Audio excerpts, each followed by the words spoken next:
How are you and David?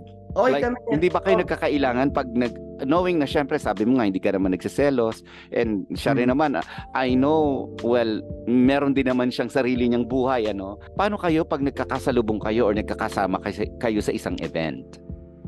Tropa kuya eh. Kasi even before, yung sa Heartful Cafe, doon kami naging magkaibigan dahil nung nag-lock-in kami doon ng parang I think 5 days lang ako naka-lock-in, no? Pero sila matagal na.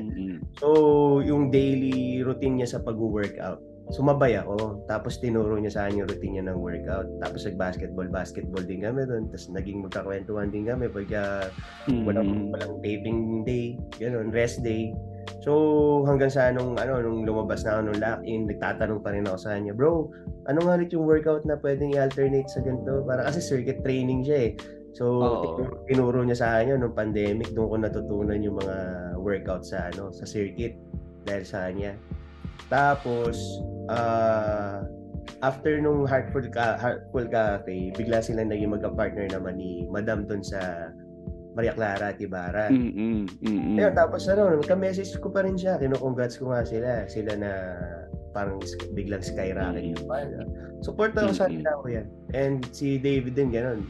Recently lang nag-message din siya sa akin. Nagtatanong kung pwede daw kami mag-collab sa Kuya Korea ba yun? Yung sa niya restaurant. Naku, gusto ko makita yan ha. Yung collab na yan ha. Sige.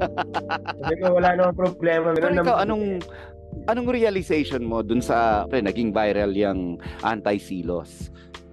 For me, kuya, kesa magpaka-toxic ka, i-overthink mo lahat ng sinasabi sa'yo, lahat ng ginagawang meme sa'yo. Mas makapag-isip ka kasi kung relax ka lang or hindi ka masyadong napapa-apekto ron. Or kung, sabi nga na, if you cannot beat them, join them, di ba? So parang ganun na lang ako eh. So, gusto nyo Prof Jack o ayan. Every time na may request kayo, walang problema. Sayawin ko yung anti-sales dance na yan. And masaya naman sila. And after nun, parang hindi ko ina-expect na sasabihin nila na nakakatawa si Jack. No? Hindi siya pikon, hindi siya ganun yung mga nabasa kong feedback eh.